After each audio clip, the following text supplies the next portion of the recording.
And good evening, everyone, and welcome to the first inaugural, live IBL broadcasters preview show for the playoffs. I'm Neil Srivastava. Joining me is Ryan Aiken from the Guelph Royals, Sam McCoy from the Barrie Baycats, Mark Pare from the Kitchener Panthers.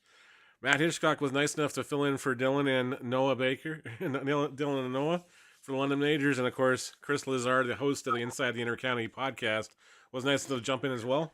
A bunch of other guys send their regards. Unfortunately, with the work schedule and everything else, it is a working man's league, and it's also a working broadcasters league as well. So, guys, unfortunately, we're not able to make it this evening, but we do appreciate everybody else that was able to make their time out on a busy Wednesday nights as we look into the inter-county season is now officially over with the last pitch being thrown yesterday, and we're on to the postseason. So, what struck you guys as, I don't know, the big surprise this year? If anybody wants to jump in, and just go ahead and we'll go from there, and then we'll go through the team by team as well.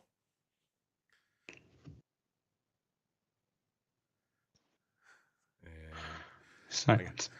I can go first if you want. Go ahead, Sam. Yep, go ahead. So this is my first full season covering the IBL.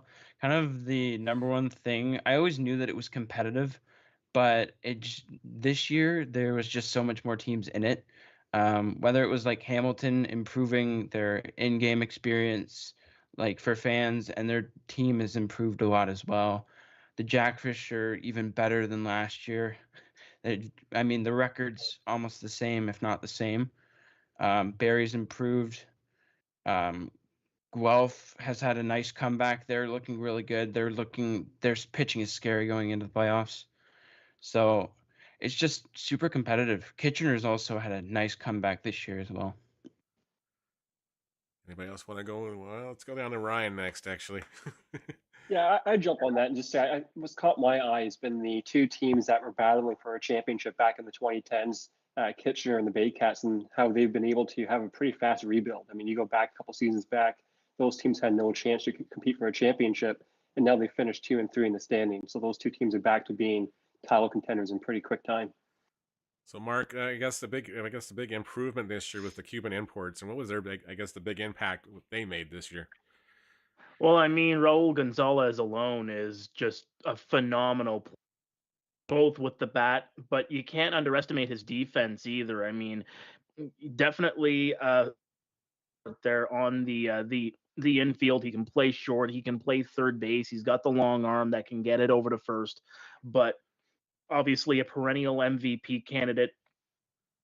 Can't vote for him because, of course, I'm a member of the Kitchener Panthers organization. But Raul Gonzalez definitely a big part of that offense. But you can't discount the contributions on the mound either. I mean, you look at what Yamichel Perez has been able to do. Yes, he's been able to keep the ball in the ballpark. I think that's been the thing that's really stuck out for myself in the second half of the season.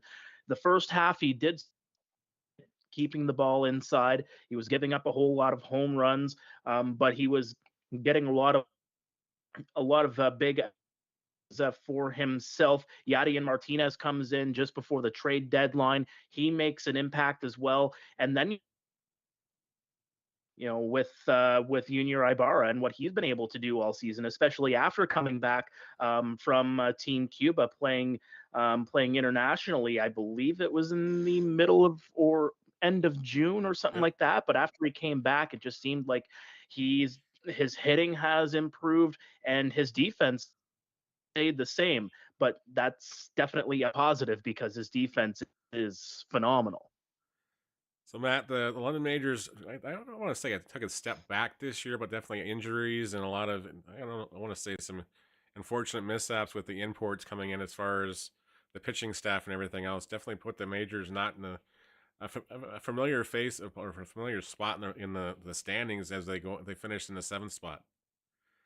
Yeah, it wasn't, how the team wanted to have the regular season, but going into playoffs, the team came in with 4 straight, 5 really good games, and now it's just a matter of pressing those same buttons as the team did the last 4 games and keep going. You got to look at it and put the past behind us because there's nothing you can do. Yeah, there's some mishaps. Yeah, some injuries.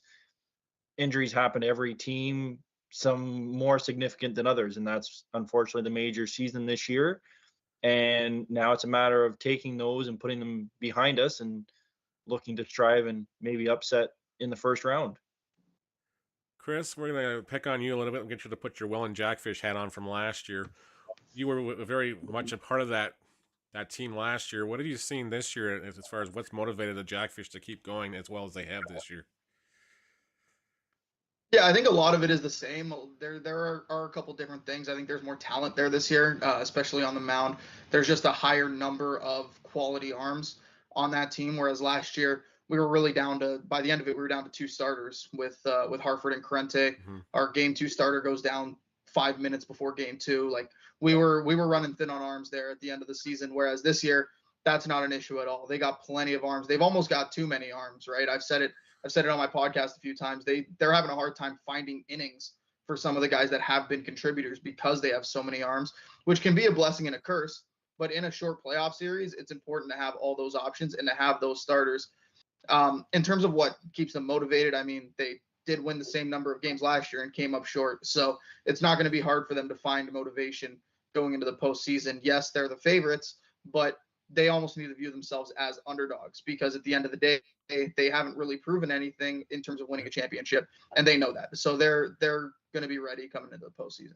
Well, that's the one thing that stood out this year was just how they were able to get back to 31 wins after last year. I was like, I had actually on the blog, I think I had actually pegged them at winning 29, but they said they got 2 more in there, and that's to their credit. They definitely toughed it out as far as some other games. And of course, they had some close games against the Brantford Red Sox, which you don't want to touch too much on, but the Red Sox seemed like they got things going in the right direction now. If we can just get a couple more pitchers, maybe who knows? Maybe they'll finally get out of that 8th spot next year.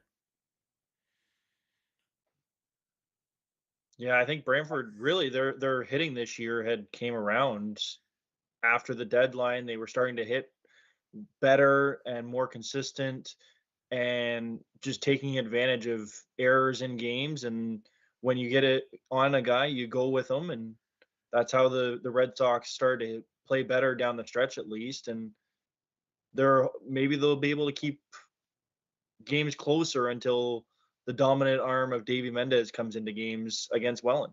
Well, exactly. Against Mendez, that's pretty much lights out. Even when you try to get a run off him, it's somehow unearned or something else has happened behind there. And it's just like they seem to find ways to pull out victories in the later stages, especially against the Brantford Red Sox.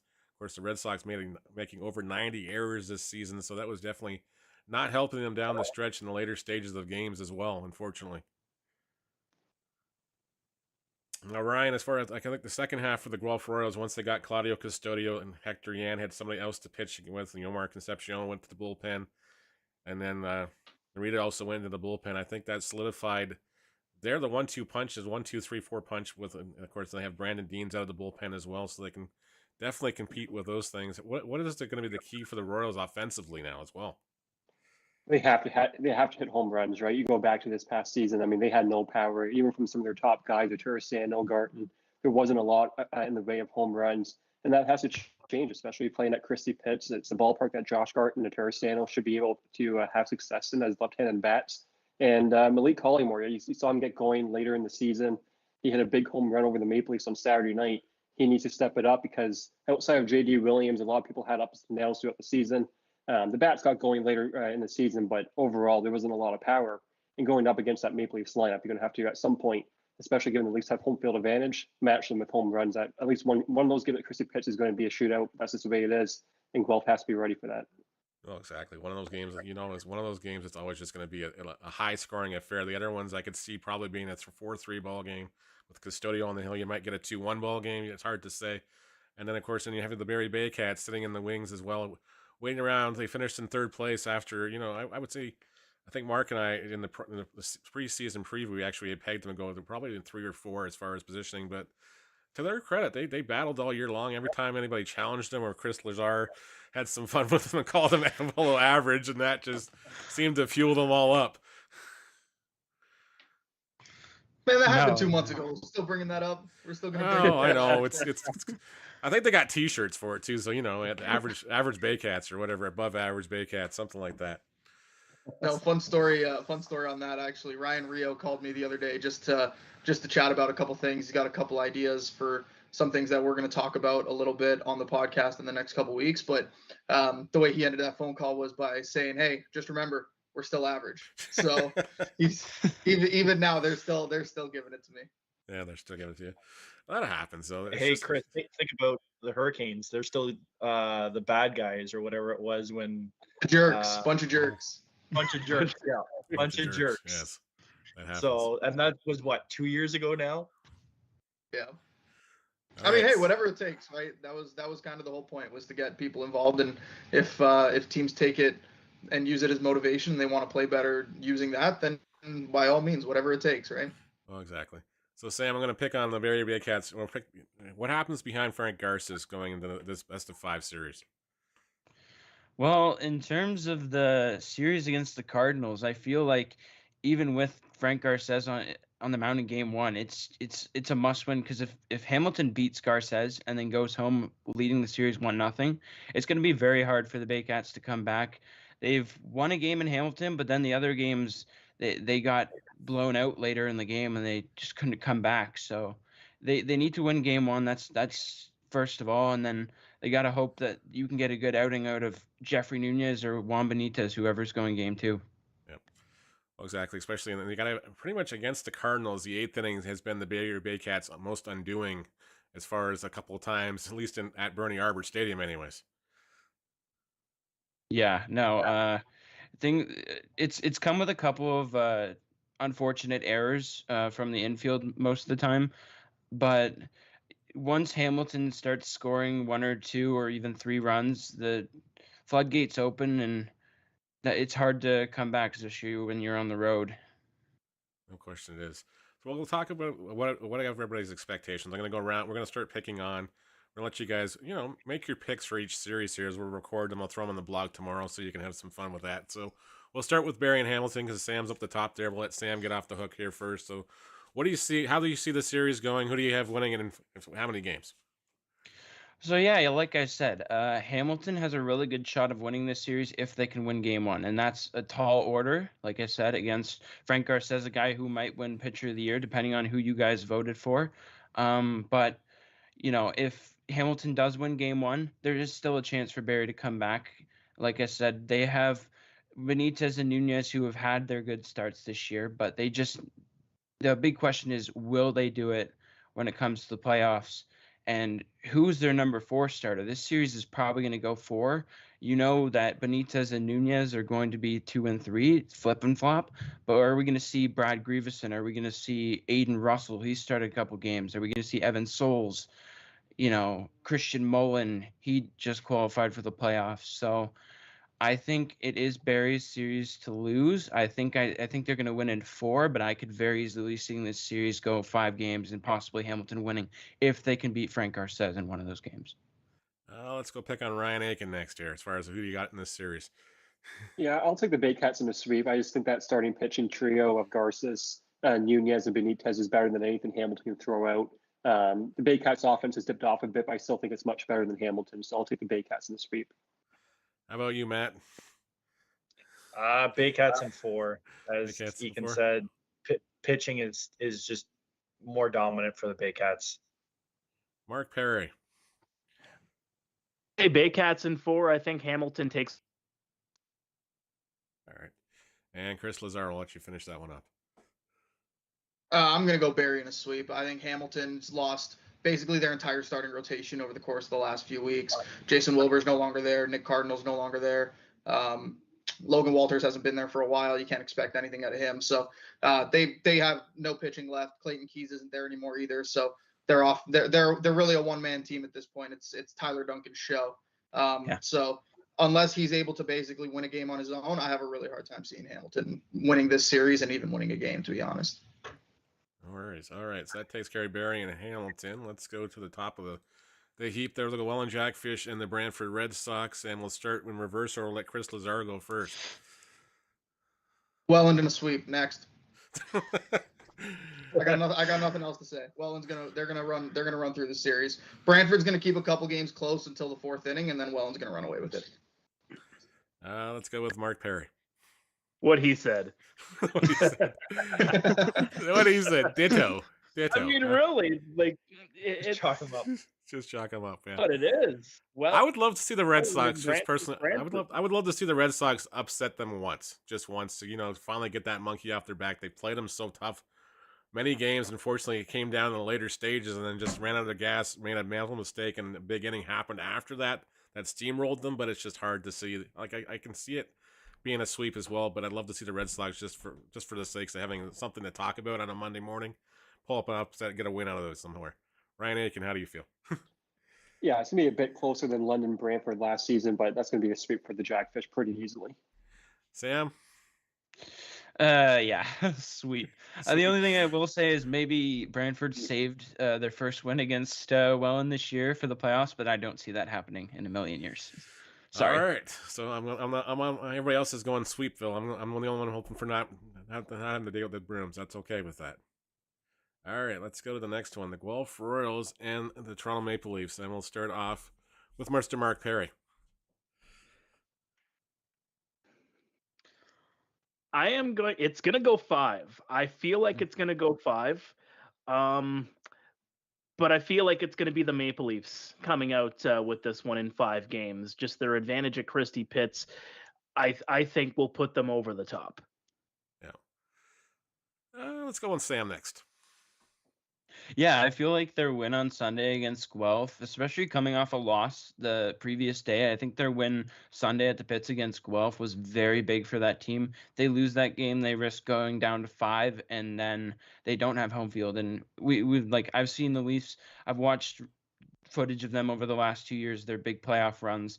They need home field advantage. They play very well at Christie Pitts, and it seems that park just lets them do whatever they want offensively. And, if they get an average pitching performance, then I think they'll be fine. Like, yeah, that Maple Leafs probably in 4, I think. Leafs in 4. Well, I'm going to go next here. I'm just again because I've been following the Royals, working with the Royals for many, many years, and this was the first year I wasn't involved with this team, and it's just like the ghost of 2012 keeps coming back to this Guelph Royals team. I don't know what happens when it gets to postseason, when they think they have the opportunity, something goes wrong, something goes against them, and I just don't think this is their year either. And I'm going to let Ryan Aiken, and then we'll go to Chris Lazar after that. Yeah, I've always believed in this league that you need top pitching, and Claudio Custodio is the best pitcher I've seen in this league in the 10 plus years that I've been in it. And I think that might be the difference. I mean, that Toronto lineup 1-9 is outstanding. They have great players even on that bench, but in home field advantage, I mean, everyone knows Christie Pitts and what that can do for Maple Leafs. But I do think this series does go the distance. I do think Claudio is the difference, though. And I'll take Guelph in 5, but it's the absolute definition of a coin flip. Chris? I'm going to go Toronto in a competitive 4. I think it's going to be it's a really fascinating series. I think Guelph can win it. But what's interesting is when you actually look at what's happened in the last few playoffs is the team with the better offense tends to win. And when you look at Toronto the last couple of years, they've averaged last year in the playoffs, I think they averaged nearly 7.5 runs a game. So if their pitching staff can keep them under that, which I think they should be able to do 3 out of 5 times, they should have no problem winning the series. And Wilhelmus Alvarado, if you're going to pick a guy to match up with Claudio Custodio, he's probably the guy you're going to pick. I think he's the most underrated pitcher in the league. He's the best pitcher that nobody talks about, led the league in ERA this season. And I think they can definitely take one of those games against Custodio. The bullpens are fairly even. I think Guelph might have a slight advantage, but the offense, it's really not even close. Toronto's offense is so much more dangerous. So for that reason, I would go with Toronto, but I could see Custodio stealing a couple games and making it a really tough one. I'm going to let Matt Hascock go to finish this one off, and I'm going to let him start off the London series as well. Everyone's making good points, and that's the problem. I think this will be the closest series in the whole playoffs. And, you look at the home runs that Toronto can put up. They put up 50 this year. They had multiple guys in double digits. Guelph didn't have the power, but they've got the pitching. As Mark said, it's a coin flip. I'm going to go Toronto just with the extra power and 5, and it's 5 and extras. Wow, that's a bold statement right there. There we go. There we go. All right, so the last one on the list, of course, is not wrong. That one. We got to bring up this one. Get your in London, and then we'll let Mark Perry wrap that. We'll let Mark go last on this one. All right, so Matt, you can take us through. It's going to be a tough one. It's another Christy Pitts kind of feel for Jack Couch, a small park. Both teams have the power if everyone's healthy. Pitching, both teams have good number ones, good number twos. What's in behind it? Who's all healthy? I want to take London in 4, and it's going to be, as I'll use Chris's words, a very competitive tight 4. Yeah. All right, let's go with Mr. Ryan Aiken next. Yeah, I'll take Kitchener in 4 games. Boone's going to take a game at some point, whether that's at Jack Couch or at Labatt. But the Majors have no bullpen. That lineup, I still don't truly think can match Kitchener's lineup. So I think the Panthers are the better team. And as mentioned, I mean, Jack Couch is not an easy place for other teams to play at, kind of like Christy Pitts. I mean, you can ask some pitchers in the league. I mean, we'll see what Chris has to say, but some always thought that Jack Couch was worse than Christy Pitts. So I'll take the Panthers in 4 games. Let's go with Chris Lazar next. Yeah, Ryan, I'm gonna have to disagree with you. Please don't look at my ERA at Christy Pitts. It's not good.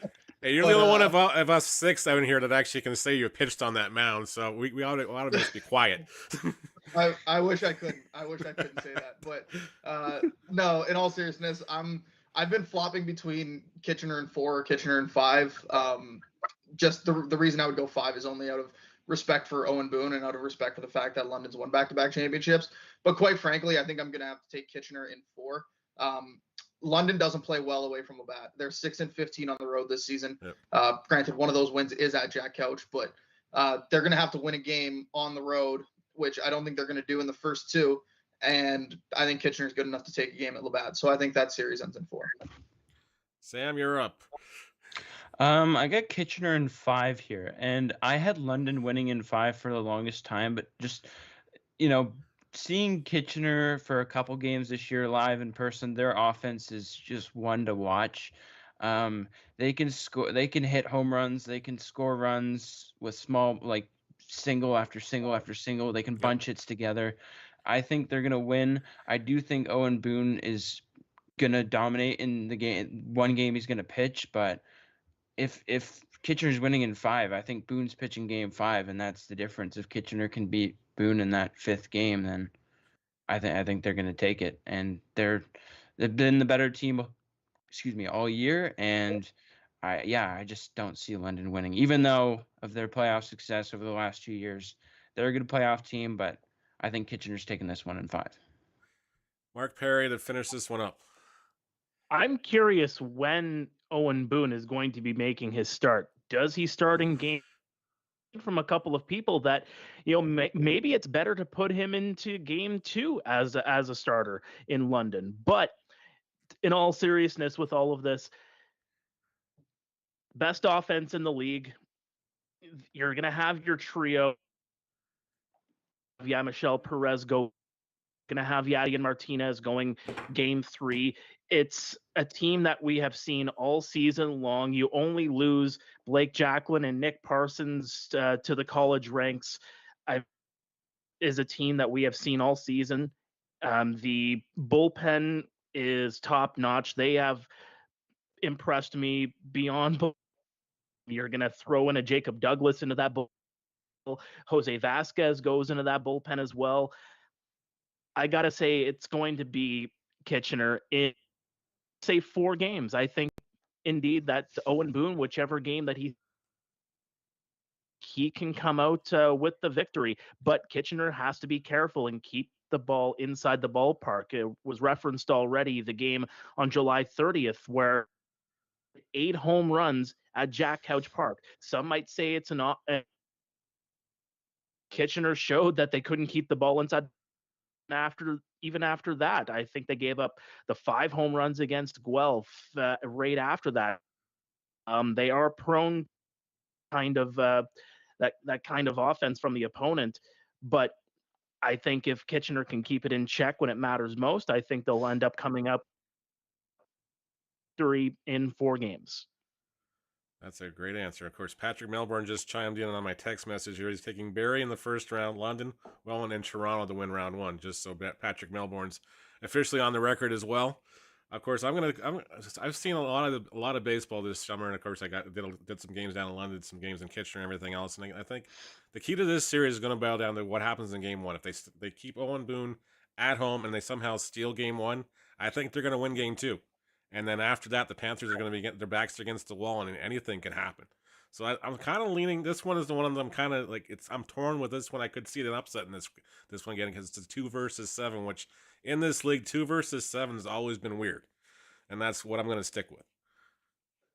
Which is interesting, but at the same time, it's probably going to get me chastised tomorrow at a ballpark near me as well.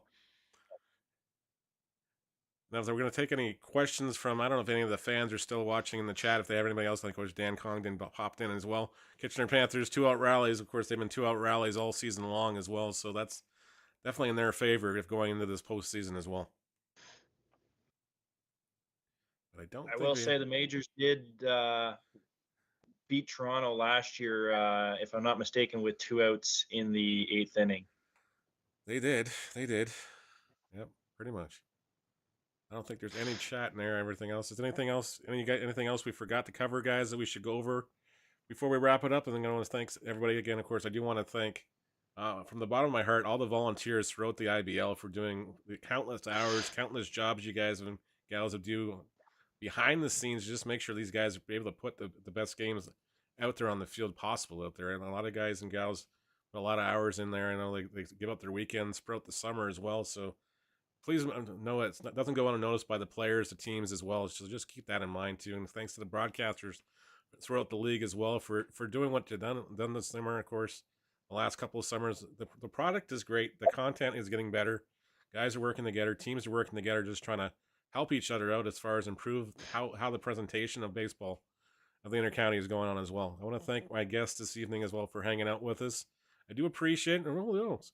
Well, hopefully, maybe we'll do a post-mortem after the postseason here, and when we'll get some more broadcasters in and have a little more fun. PA, thank you so much as well. Do appreciate it. Everybody else, you have yourself a great night. Hopefully, you have a great weekend of baseball.